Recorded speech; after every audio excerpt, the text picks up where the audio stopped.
have in your book this wonderful term, forensic listening. We've all heard of active listening before. Some of us have heard of deep listening. What is forensic listening? Are you the kind of person that just kind of fades out when things get rough? And what you can do with that, Mick, is the idea here is that if somebody repeats something more than once, it's important to them. So you need to write that down. This is that implementation thing that everybody who's listening should definitely pay attention to. This is good. Yeah. This is good.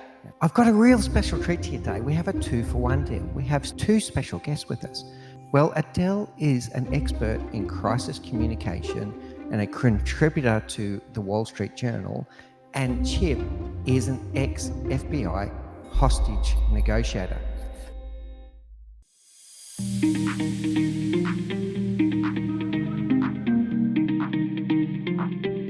Hey everyone, and welcome back to the Leadership Project. I've got a real special treat to you today. We have a 2-for-1 deal. We have two special guests with us. We have Adele Gambardella and Chip Massey. They are co-founders of an organization called the Convincing Company, and they run these wonderful training programs called Training So Good It's Criminal. Now, I wonder where that name comes from. Well, Adele is an expert in crisis communication and a contributor to the Wall Street Journal, and Chip is an ex-FBI hostage negotiator. And now they're co-authors of a new book called Convince Me. And that's what we're going to unpack today. We're going to unpack what it means to convince people, to influence, to persuade them, and to use some of the real life skills that Chip and Adele have learned in their career and how we can apply them into the business world and into your daily lives for that matter.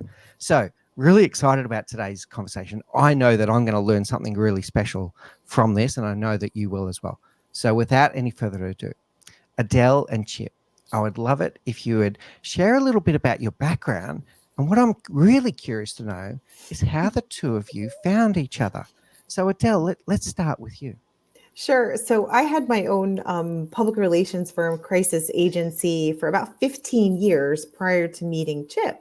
And I decided that I kind of got sick of managing my 15-person firm. It was exhausting. It was all I was doing was managing people. I wanted to get back to the work. So I decided serendipitously right before COVID to go and to do more book writing, training, speaking, that kind of thing. I go to an entrepreneurial dinner and Chip is there. And I'm like, wow, it would be so cool if our 2 skill sets were put together. I bet we would make a dynamo team.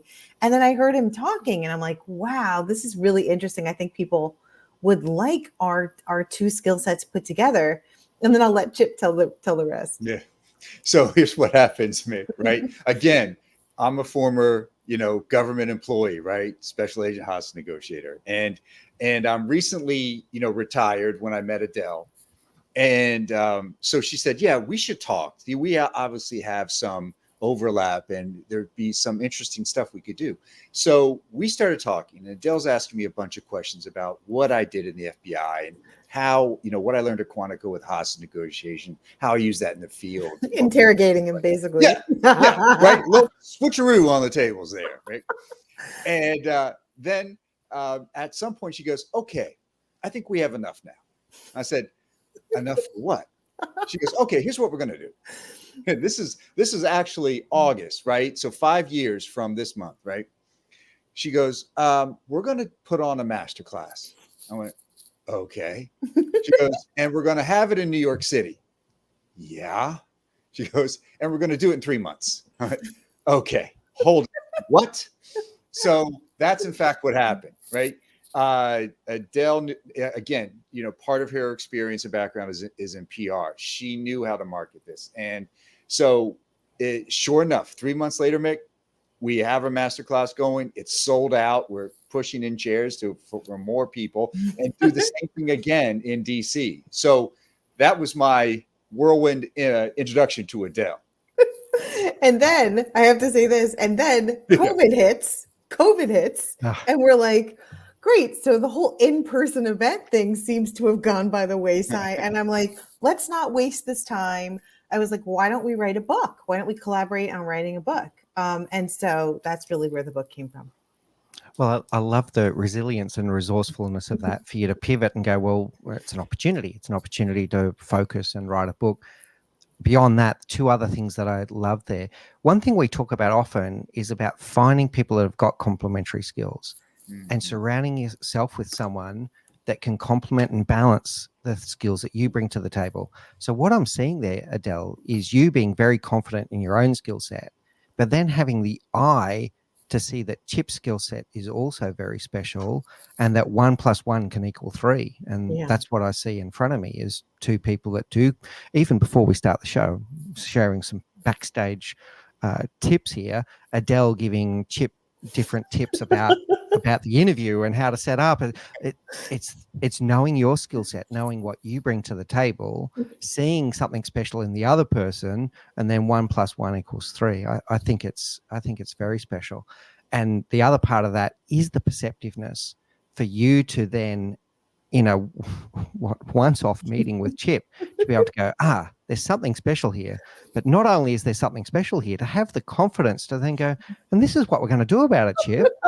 This is what we're going to do about it. That's pretty amazing. So how did it come off to you, Chip, to have someone that could see something special very quickly, but want to act on it immediately?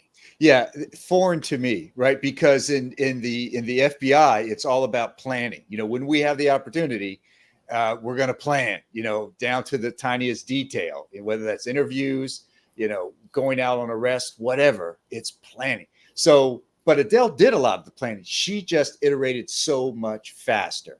And what I thought would have taken a year, she goes, no, 3 months is enough. So that included, the IP, that included, finding the space and then selling the course itself, the whole masterclass. So, yeah. Yeah. There's a couple of things I'm taking away there. First of all, we talk about this on the show quite often as well, that fear and limiting beliefs kill more dreams than failure ever did. And what I see there in Adele, you could have missed that opportunity. You could have gone, that was an interesting conversation, and then reached out to Chip 6 months later, and then you've lost 6 months. Or you might have kicked yourself going, why didn't I say something to that guy at that event that we went to? You didn't let regret come in. You just went, I see something here and I'm going to step forward. So overcoming any fear or limiting beliefs right there. And then what I see is also the decisiveness. And I imagine in some of the environments that both of you get in, Adele, whether it's crisis communication or Chip, you're in that pressure cooker environment of a hostage negotiation. The decisiveness, making an action, has to be better sometimes than inaction. Tell me what role this decisiveness comes into both of your work. Let's start with you on this one, Chip. Yeah, and that's really it, Mick. Right? That comes from your training, right? We always say you rise to the occasion, but you fall back on your training. It's so true, right? In all military parlance and business, we will fall back to our default. So having that, for me, my background in that experience, knowing what a crisis is like, finding and working with other people within a high functioning team in that kind of, high pressure situation with that kind of stress, you understand it. It's kind of part of the culture. It's part of who you are as an agent hostage negotiator. So all those things give you the ability to move quickly, and what to do, when to do it. And that's the same thing that I saw in Adele, but I'll let her speak to it. Yeah. So the one thing I would say is, when I met Chip, what I recognized in his skill set, many things, but the idea that, like, I know when I was working with executives in crisis communications, and I was very proficient at it. I was successful at it, and I've got people through a lot of crises.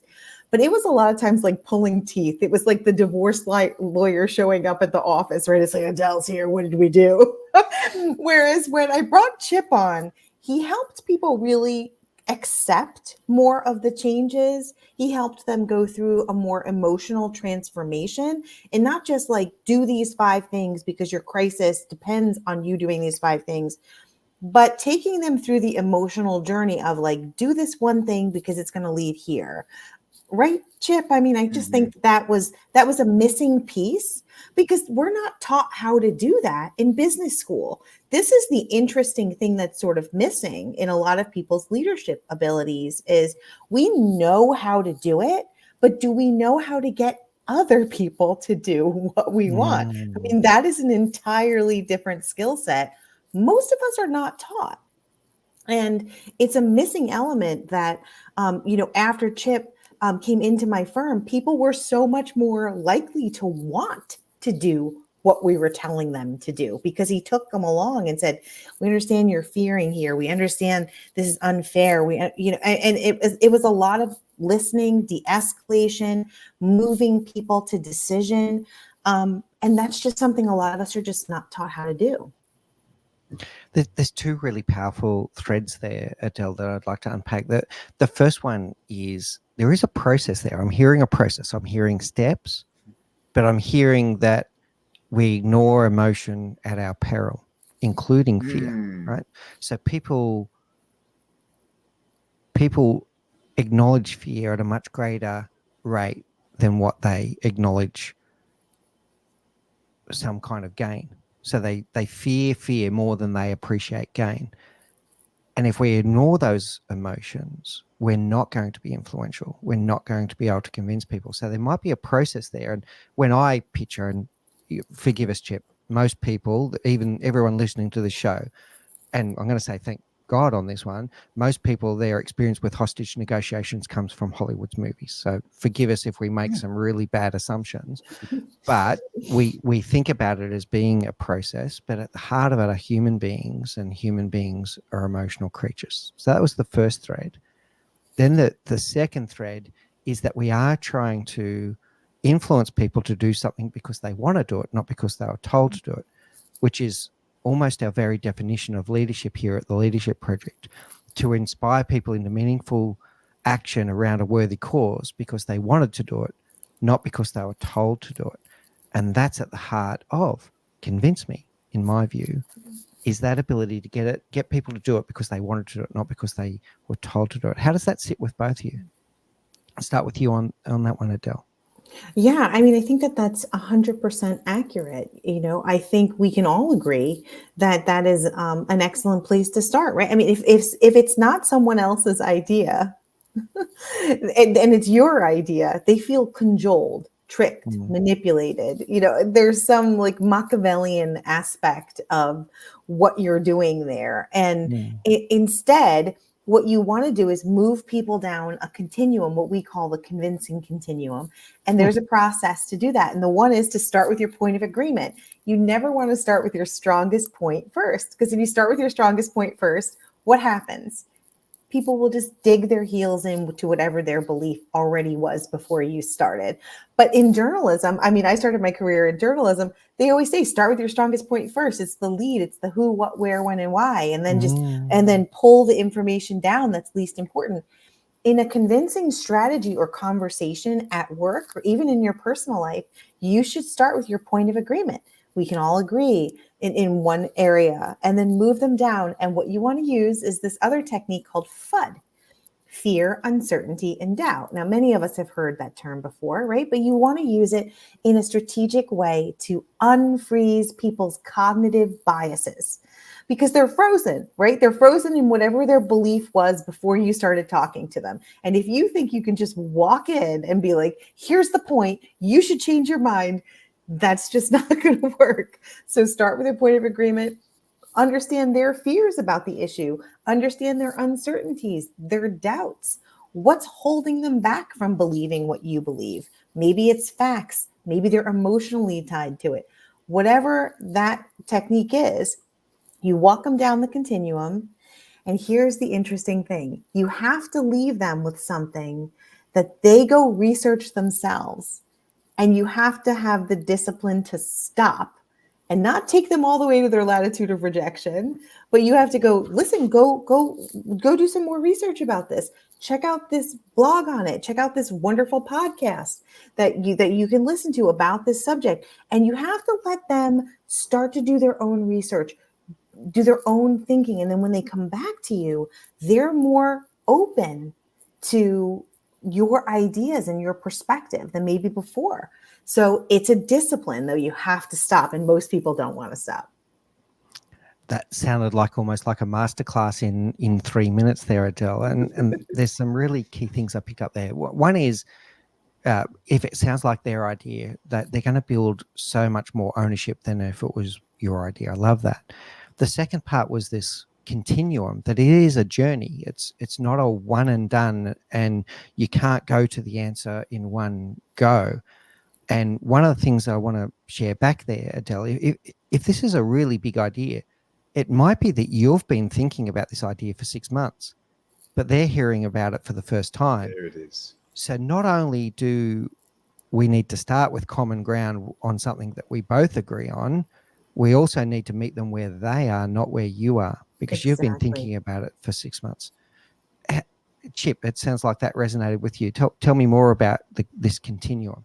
Oh, exactly right. And we know you've worked in this space as well, Mick, and are familiar with this stuff.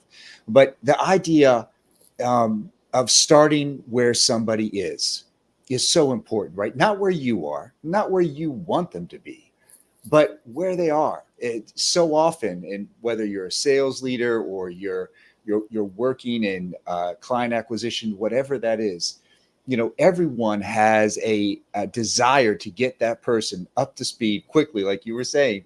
And okay, we got it. You got it. Let's go. Sign, buy, whatever it is. But they're not there yet.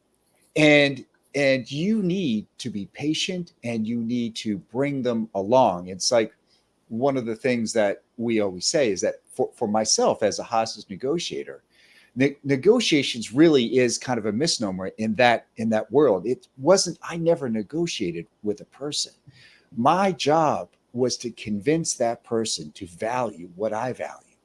So they might have started out, Mick, with, I want $20 million and a jet. Like, but by the end of that, it's going to be about, how do I get out of this with my life? That's what they're asking me. That's what they become dependent upon me for. In the very beginning, it's something else entirely. But so it's never a give and take about, okay, how about 15 million and, a prop plane, something like that. It's never going to be that. It's never going to be, all right, you got 7 people in there, tell you what, kill 3, give me back 4, call it a day. Never. So my job is to get that person to value safety, to get to value their life and the people's lives around them, and to surrender to me.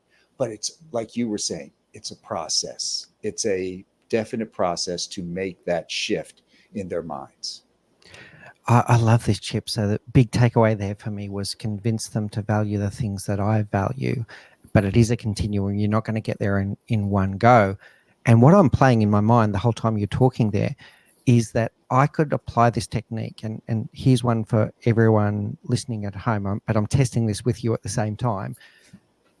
This could be something from the macro level all the way through to something really major and important. So the micro level might be something like this. It could be, hey team, we all agree that no one wants to work this weekend, right? Right. So exactly. I'm about to convince them towards some kind of course of action that will lead us to maybe doing some harder work now, some extra hours or whatever, so that we don't have to work this weekend. But what I've done is I've started with something we all agree on. No one wants to work this weekend, right? So that's the example on the micro. And the macro is your example, or the big story is yours, Chip. And it is a misnomer, this word negotiation with hostage. I'm glad that you brought that up. But what the values are here is we all agree you want to get out of this alive, right? And we all agree we don't want to destroy all of these families' lives of the people that you've held hostage. Do we agree on that kind of thing? So I'm seeing this, meet them where they are. I'm seeing this, find the common ground, and then we can work from there. How does that reflection of that micro all the way through to the big stuff, Adele, how does that sit with you? Yeah, I mean, that's totally correct. I mean, you never want to walk into a meeting and throw out, all of your ideas all at once, because people, like you said, you could be thinking about it for 6 months, a year, many years, and you walk in, you alienate people, because all they're going to do is go, I don't believe that. So now I'm Yeah. recounting all the ways at which I think you're wrong instead of listening. Yeah, Right? yeah. So Good the one. point of agreement is really, really key. Now, I want to work towards listening, but there's one more thing that you said before, Adele, that I want to unpack, and that is where it becomes manipulation. So, how can we make sure I'm going to say, check our own motives even before we start? But in using the techniques that we're going to talk about, how do we make sure that it doesn't come across that we're trying to coerce or manipulate people instead of inspire, persuade, and convince them? So what we always say is you can use a hammer to build a house or to break a window. It depends on your intent, right? Mhm. So I think what you have to think about is what is your intention behind your convincing strategies? All of these strategies can be used for good or they can be used for bad. It just really depends on your intent going in. It's not manipulative if you're moving people to a solve that you believe in, that you believe will have their best interests in mind. And certainly, yeah, people have used this for ill intent, of course, but we Mhm. hope that no one listening will be doing that, or we'll send Chip after you. No I'm kidding. All right. So some keywords he said there is that you have their interest in mind or a collective interest, it's not self-serving. Yes. And the first one would be to check your own motives to make sure you're not being self-serving. And then you've also got to I'm going to use the word there, convince them that Yes. what you're talking to them about is in their interest, not just in your interest. Okay. I love it. And I think this is where some of the trust and the bond starts building. And for me, this all has to start with listening, which is what we were hinting towards before. And you have in your book this wonderful term, forensic listening. We've all heard of active listening before. Some of us have heard of deep listening. What is forensic listening? Yeah. So forensic listening is simply the study and analysis of a conversation after it's happened, because we say words leaves clues. So if you think about this and what we ask people to do when we teach this, and what we've taught this concept across so many different businesses and spectrums, like an international bank, for example, is using this technique throughout their company, and it's simply this: it is listening in four respects, and that is through emotion that the person is presenting, the themes they're developing, their body positioning, and their voice, their pitch, tone, and cadence. So Mm. what we mean, if we're to unpack just each one just a little bit, so that your listeners can get an idea of what this is, and you can absolutely implement this right now in any conversation that you have. So the first is, let's talk about the emotion. What is it that the person that you're talking to, or is engaged in a conversation, it's in a meeting, let's say it's a client call, it's a lecture, whatever it is, what emotion seems to be predominant as they're speaking on that topic? And the next thing you want to look at is, now, what themes are they developing? It could be, the idea here is that if somebody repeats something more than once, it's important to them. And it should be doubly important to you if you're trying to establish a connection to this person. So you need to write that down. What themes are you hearing? The other is the body positioning. And what we say in this, Mick, is that, we're all creatures of movement, and how we interact in our world. So if the person, let's say it's a potential client, is in front of you, and you notice that they're kind of just like low level, just talking, but when they get on this specific theme, you're hearing that emotion attached to it, and now, right, they're more animated. You see their hands moving, you see their head shaking, right? You're picking some things up. You're like, okay, that's important. And the other is their voice, and we all know it, right? When we're excited about something, or the rapidity of of our words, and the pace, the tone, everything kind of increases as we're excited. So we're looking at the body language. They're leaning in, right? They're very excited by this, and you might see more hand movement, or they're, again, whatever that is. Theme development. What is it that they're talking about and repeating about? And now you've got an idea about what that conversation is about. and it may not be the reason why they came to you, right? Mm. You thought the meeting was about what is it that your product can do for me? Well, what is it that your service can do for us? But what they're really getting to, you notice as they're repeating some things, is how dependable are you? Are you the kind of person that just kind of fades out when things get rough, and or we have an issue with deliverables and you're not around and I can't get a hold of you? So those are the kind of things, if you put them together, you actually are pulling out something that's different from the intention of the meeting originally. And what you can do with that, Mick, is let's say 2 weeks from now, after you've had that meeting, you go back to that person because you've taken notes, you figured it out what it is. This is that implementation thing that everybody who's listening should definitely pay attention to. This is good. Yeah. This is good. Yeah. And now you're going to say, we call this targeted validation. Now you're going to say to that person, I've been thinking about our conversation. And right off the bat, just that statement alone puts you, in the top 10% of people in their world. Because who listens at that level and is willing to say something back to that person about that they've been thinking? How flattering is that? Right? That's marvelous. We all love to hear that our words and our conversations have had an impact on somebody. And the next thing you're going to say is, I know we were meeting about, what our service could do for you and your company, but I got a sense that, you were really searching and maybe you had a bad experience with a past vendor who wasn't wasn't dependable in the way that you needed. Am I close on that? Boom. And then what you use that for is when they're like, yeah, that's a big deal. You're like, I heard you. And I just want you to know that I went back to my team and I said, it doesn't matter when that we have the best product or we have the best service out there.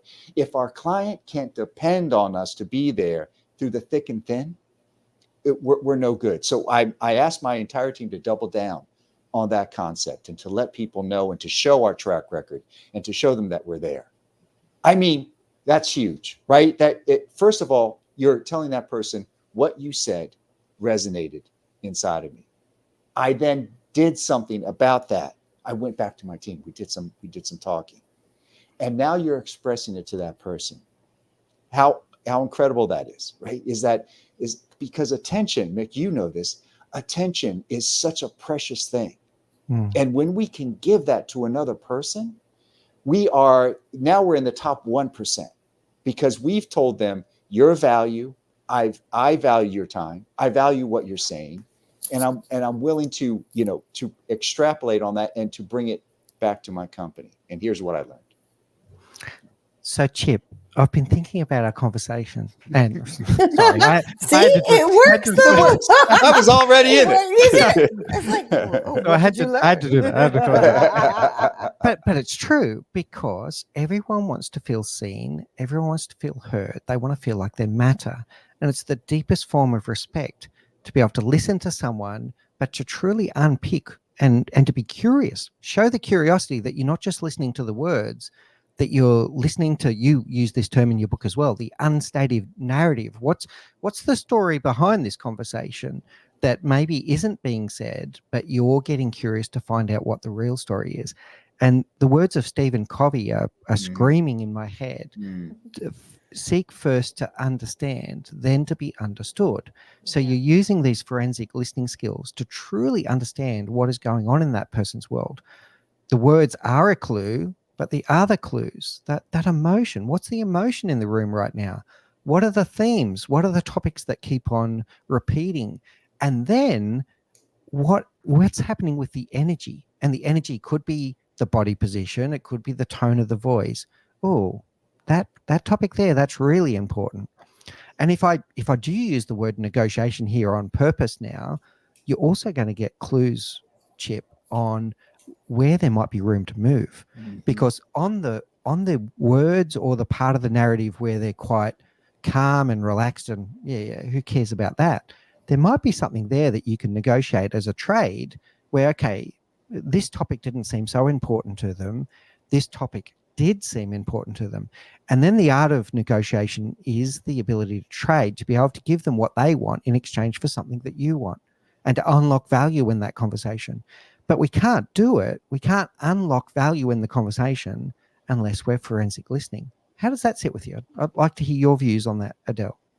Yeah, I love this concept. And this was really something we put together based on Chip's, 22 years as a special agent and a hostage negotiator. I mean, you use the skill set every day, Chip, right? When you work with people. And I think, there's a great quote by Victor Kahn, who said, a negotiator should be obsessively listening. You should be both Sherlock Holmes and Sigmund Freud as you're listening to people. And it's really true, right? I mean, I think that this framework that is based on Chip's, extensive experience in the field also applies to business. I mean, most of us do not get listened to at this level. We do not get validated on this level. And you can absolutely be the top 1% of the people who were in that meeting. You're probably the only one who took it away.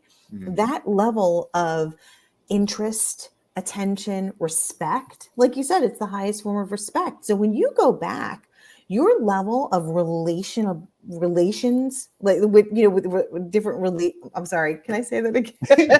Go for it. Yeah. I don't know why I could not say that. I'm sorry. So when you go back and you talk to the other person about what happened at that meeting, your relationship is so much more secure than anyone else who attended it. And they'll remember you. They'll bring you into other meetings. They will, all of a sudden, opportunities just seem to come to you because people want to be in a room with people who listen to them. Yeah, and you use this term in your book as well, a lasting bond. I think you're starting to get that lasting bond when the other person really feels that they have been listening to, and that you show the respect of curiosity, which is where we're following this here. You're not just listening to them. They go, "Oh, tell me more about that. That seemed important to you. What makes that important to you?" To unpack your curiosity, not just your ears. Unpack your curiosity. Yeah, huge. Very, very impactful for people. And most people never get that throughout their entire career. Heck, we might not even get that at home, right? So, I mean, so if you show this level of deep listening and understanding, of forensic listening, you're going to be so much more convincing, so much more effective than anyone else who didn't do it. So the competitive advantages are huge. Okay. All right. Really good. Now I want to unpack two sub-skills that we've kind of danced around a little bit here. Chip, you mentioned around patience before. Now I'm going to throw something out there for both of you to comment on. One of the things that can be very difficult, particularly for people that I'm going to say are problem solvers, is if we act too fast, we're solving the wrong problem. So I'm going to go into a leadership role here. If one of our team members has come to us with a problem, if we don't show the patience in our forensic listening, we might start solving the problem before they've really got to what the real problem was. Because there's a good chance, I'm sharing my own bias here a little bit, but there's a good chance that when they first come to you, the first thing that comes out of their mouth, they're just warming up and they're testing you to see if you're ready to listen. And the real issue they got in their back pocket, but they're just testing you. And if you interrupt and start solving the first thing, you haven't got to the real problem. So tell me, and I want some real practical guidance here for the leaders listening to the show. How can we be more patient to make sure we've uncovered the real problem before we start going into a co-creation mode of solving the problem? Chip, let's start with you on that one. Sure. So one of the things that we say when we do our immersive training is no problem solving allowed. It's part of the skill set, right? And again, that comes from Haas's negotiation experience. That is, we are, like you just well said, Mick, we are problem solvers. Anyone in a leadership position is a problem solver. We want to get to whatever that is that's going to reduce the pain, frustration, cost, get to it. The issue with that is that you have to allow the person, just like you said, to bring you along on what is really at play. You have to assume that the first words, like you said, are not at the crux of it. there's more to the story. There's always more to the story. And so that's one of the things that we suggest is you employ forensic listening, but you also want to do what we call the unstated narrative. And the unstated narrative is the disconnect between what somebody actually believes about you, what they have, in their head, and what they're willing to say to your face. So we all have that. We have to have that in our society today. Otherwise, right, there would be mass violence out there. But if you can understand another person, and when we say that, what we're saying is if you can get close to what those holdbacks are, what they might be reticent about, why they're not willing to sign just yet, or as you said, team member comes in, leadership comes into you, and there's a problem, but you feel like there's more to the story. So what are you going to do? You're going to ask more questions. You're going to ask them to tell you, right? Instead of going in, and we all have people that talk over us, right? We've all known that person that says, yeah, here's my idea. Here's what we're going to do. Right? And they've just completely marginalized us. Well, this is your chance to bring that person in and to, show one that you value them, their time, and what they have to say. And you're going to ask better questions instead of saying, okay, what's the problem? Let's get down to brass tacks. But part of that is that discovery of what is that holdback? And it might be completely different.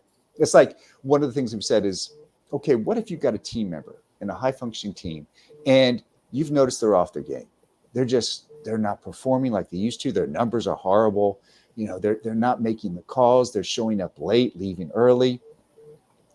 Go to that person. You're saying, hey, there's a couple bosses that we could kind of like say in this situation uses avatars. The other one is like, hey, get your act together or you're gone, right? Or the other boss is like, I've just noticed something, and I'm not, coming at you from a confrontational point here, but what I'm trying to understand is that there's a difference in your performance, and I'd like to get down to it because you're a high performer, but it's not showing up. And what might have been like, yeah, I'm distracted, whatever. I'm going to get back to a boss. Don't worry about it. Just was off my game. But if you've got the boss who's listening with empathy and who's willing to, be tough and fair, then they're going to come at that person from a different perspective. And what you possibly could find out is that, he's dealing with a sick parent at home who has dementia, and Alzheimer's is in effect, and they're struggling to try to find care for them. And there's reasons, in other words, right? Some people, okay, they're just not performing and they need to change. But other people, there might be a better reason for it.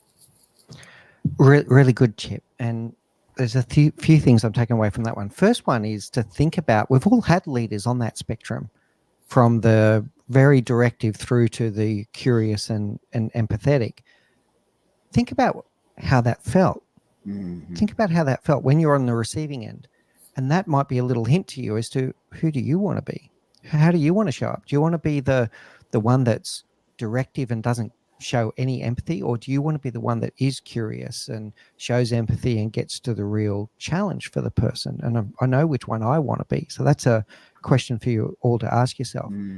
Then, Chip, in asking these better questions that you're talking about and showing that curiosity, that's what we're really trying to get to, is what is the real challenge?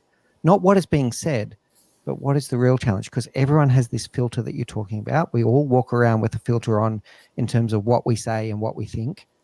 How do we then unpack that so that we can get to what the real challenge was? And my curiosity that I want to follow here, Chip, is quite often it could be something related to identity or ego. So this is my question for you, is how do we then get to that where the real challenge for them may not be the action that we're about to take or the deal that we're about to sign? It might be, what does it say about them?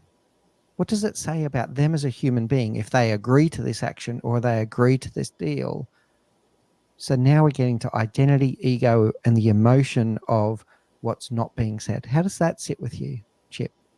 Yes, no, exactly. Is that you have to create the space that makes that person feel okay to share that.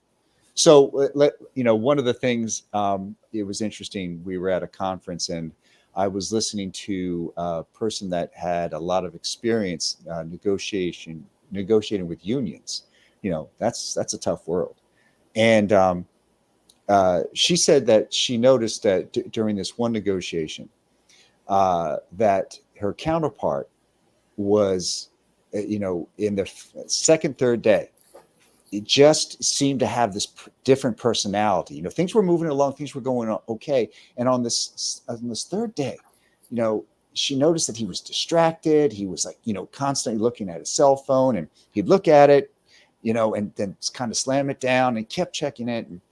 And just clearly things weren't going well, and he was being obstinate, whereas before there was a lot of movement.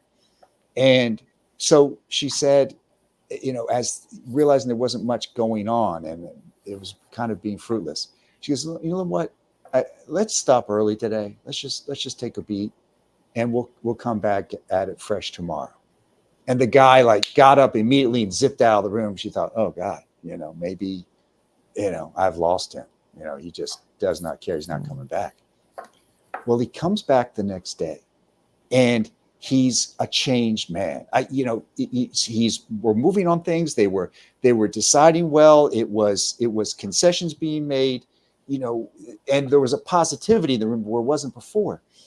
After it's all done and signed, she goes over to the guy and says, listen, I just got to know, the other day, I just didn't think I was getting through to you. And that, that we hit a wall. I'm just curious what happened. Oh, he said, my daughter had a soccer game that night, and I knew that I was going to miss yet another game of hers. And it was just so infuriating to me. And I knew I was blowing it as a dad, and I didn't want to be that person. But the fact that let us go early, I was able to be there and be a hero, and it was great. So, hey, thank you for that, by the way. And she was like, and what the method she used in that, and it was interesting, is that she said she kind of used this kind of like out of floating above the conference table. And she said, I just saw him and how like distracted he was and how often he was looking at his cell phone, and something didn't add up. So that's why I chose to break it that early. But it made all the difference. It's allowing the space. I'm going to double down here on this word curiosity, because we spoke before. We're talking about reading the emotion, reading the themes, reading the shifts in energy, whether it's body language or tone, and we were picking up the signals. But here, the power of the curiosity is to make sure that we're not misreading the signals, because the signal that they might be giving may not be related to the topic we're talking about. It might be completely left field. Or it could be that the real challenge for them is some kind of assumption that they're built in their head, that if we don't bring that assumption to the foreground, we can't challenge that assumption. They might be worried about something that is just not true. But if it's stuck in their head and it's not out in the open, we can't unpack it. We can't unpack it together. So the curiosity, it's not just reading the signals and the shifts in energy that we're talking about. It's getting curious. Okay, what was that? Why was he checking his phone every 2 minutes? Why was he agitated on his seat? Had nothing to do with the content of what we were talking about. It was his daughter's soccer game. Yeah, really interesting. Unpack one more, and then we probably need to get to our rapid round. And Adele, I'm going to come towards you on this one. How do we make sure that confirmation bias isn't kicking in here? And I'm going to go double barrel here. One is that when we're doing this forensic listening, to make sure that we're not only hearing what we want to hear. That's number one. And second would be if we see the other person is also having some kind of confirmation bias, they're only hearing what they want to hear. How do we check these biases at the door to make sure that the listening is deep enough to get to the real issues? I mean, I think self-awareness and knowing what type of a convincer you are and what type of a convincer they are. I think that, and it's a very basic formula to think about it. And it almost sounds too simple, but I don't think it is. I think if you just make this one observation, you could be so much better than most people, which is if I'm an emotional person who's talking to a fact-based person, if I come in with all emotion, or I load the conversation with emotion, the fact-based person gets turned off. They're not going to even listen to what I have to say.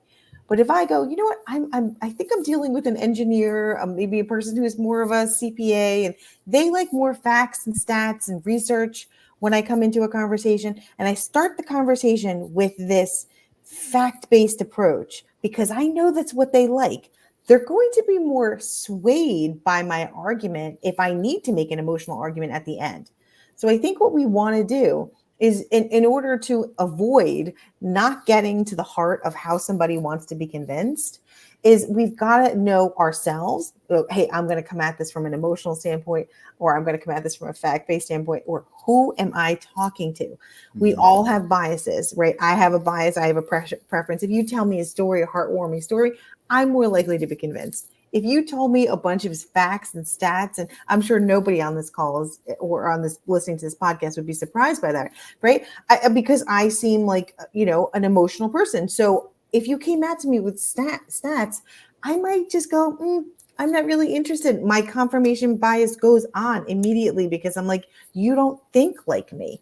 You don't look at the world like me. We don't see things the same way. So just making that one little tweak. Confirmation biases are hard. We have them, they have them. So if you can just observe, how do they want to be convinced? What is likely going to guide the conversation, get them to buy into what I have to say? That's going to give you a lot of good information. And it can just make you so much more convincing than most people. Yeah, I love this, Adele. And it's another form of meeting them where they're at. So having the self-awareness to understand my style, but then having the curiosity to understand the other person's style, and then meeting their energy with something that they're going to be receptive to. It could be anything. It could be someone that's a no nonsense. They want to get to the crux of the issue immediately, versus someone that would love to go for a coffee with you and have a deep chat about it, right? So matching their energy and matching their preferred style.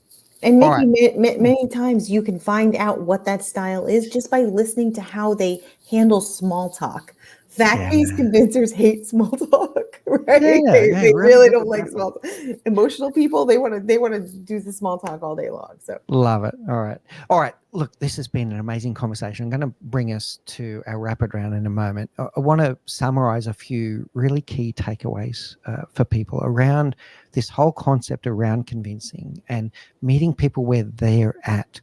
Let's find the common ground. What is something that we can agree on from the outset, and then we can work from there?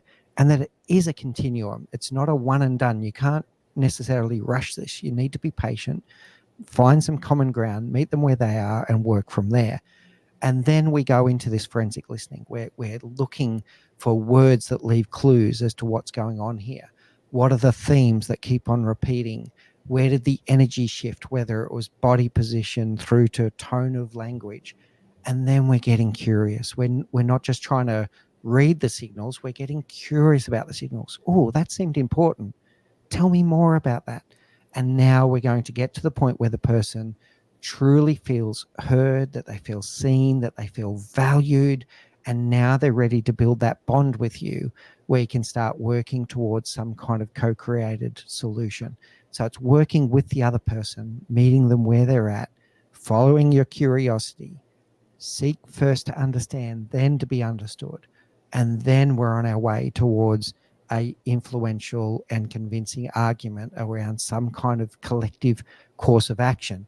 And if it comes across like it's their idea, they're going to take so much ownership in an investment in the eventual actions that are going to precipitate from this.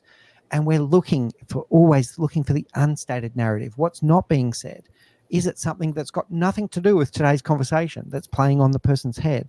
Or is it something that hasn't been addressed? And until we address it, they're not convinced because they've still got this nagging doubt in their mind that hasn't been brought to the fore. And unless we're curious, we're not going to unpack that. It's going to stay as an inner narrative inside their mind that's going to prevent them from taking action unless we can bring it to the surface. And I'm going to say something that both of you hinted towards. The skills that we're talking about in today's discussion team, this is 1% stuff. This is 1%. The 1% of people in the world can do this. And if you can master this, you're going to go to the top of the ladder for these people that want to do business with you, that want to have personal relationships with you, that want to follow you as a leader if you can unpack these skills. All right. So Chip and Adele, I've absolutely loved this conversation. I want to now take us to our rapid round. These are the same 4 questions that we ask all of our guests. And Adele, I'll start with you. Oh no! Why did I start with you? What's the one thing you know now that you wish you knew when you were 20? Oh, God, there's so much to that. I think that I will be a success. I think you spend so much of your 20s just worrying whether or not you're going to make it. You know? Yeah. Okay. Yeah. Yeah, good one. All right, thank you, Adele. And I mean, all of that anxiety doesn't change anything, right? No, it doesn't help. It doesn't help. Very good. Yeah. All right, Chip, what's the one thing you know now that you wish you knew when you were 20? And I think that's it. It's simply, it's okay not to know everything.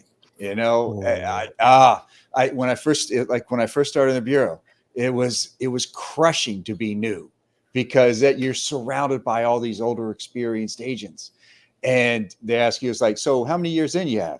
And if, I was like, under a year, I would mumble, I would say different things, but I have experience on the outside of other things. Yeah. It's okay. It's okay not to know it. And asking questions, like you're in, like the concept you keep touching back on is curiosity. It's great. It's an advantage. Awesome. All right. Brilliant, Chip. What's your favorite book? As co-authors of a wonderful new book, Convince Me, what's your favorite book, Chip? So this is actually a book that Adele told me about, and it's fantastic. It's nothing to do with business, but it's by Rob Lowe, the actor, and it's called Stories I Only Tell My Friends. Folks, if you like and enjoy, the movies and American culture and like that, you'll find it to be an incredible read. That's awesome. I did not see that one coming. That's awesome. All right, brilliant. Adele, what's your favorite book? Mine is not a business book, but I mean, started out as a journalist, so I have to say it. A Movable Feast by Ernest Hemingway. It is right. It's such a good one, but I have to say that, right? All right, brilliant. Okay, now what is your favorite quote, Adele? Oh goodness. I'm gonna pass. Can I lightning round pass it to Chip? Go for it, Chip. So I have I have a dog, and of course, if you have dogs, you're going to a vet, and my vet has in his office, be the kind of person your dog thinks you are. And that just so hits me, it just so hits me, right? Yeah, love it. Okay.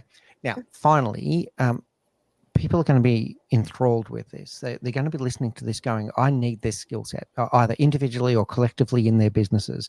They might want to get a copy of the book. They might want to book you for keynote speaking or for your amazing workshops.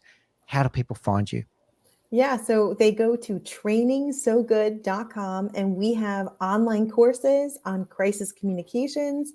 We're doing a course on forensic listening. So there are lots of ways to get in touch with us there. You can also find our keynote speaking engagements in Reel to check that out, and book us, bring us in for a workshop. We love to do these. Chip does a live hostage negotiation experience that you have a role player with a real actor. And it's so much fun, and people just walk away changed. So it's great. Oh, that sounds like a lot of fun, but also very practical, because you can transform those skills into the real world. And of course, the book, Convince Me. Let's bring it up. That's beautiful. So for those listening on the audio, Adele is showing on the video as well the brand new book, Convince Me. Please go and get a copy. Reach out to Adele. Reach out to Chip. I encourage you strongly. These are the skills that you need in your own leadership, but then also in your organization if you want to take yourself to the next level. Adele and Chip, thank you so much. I feel richer for having this conversation. Thank you for allowing me to follow my curiosity about your work and to ask you these questions. I feel like I've had a front row seat an amazing education today, and I know the audience would have got great value out of this as well. Thank you so much. Oh, thank you, Mick. Thank you.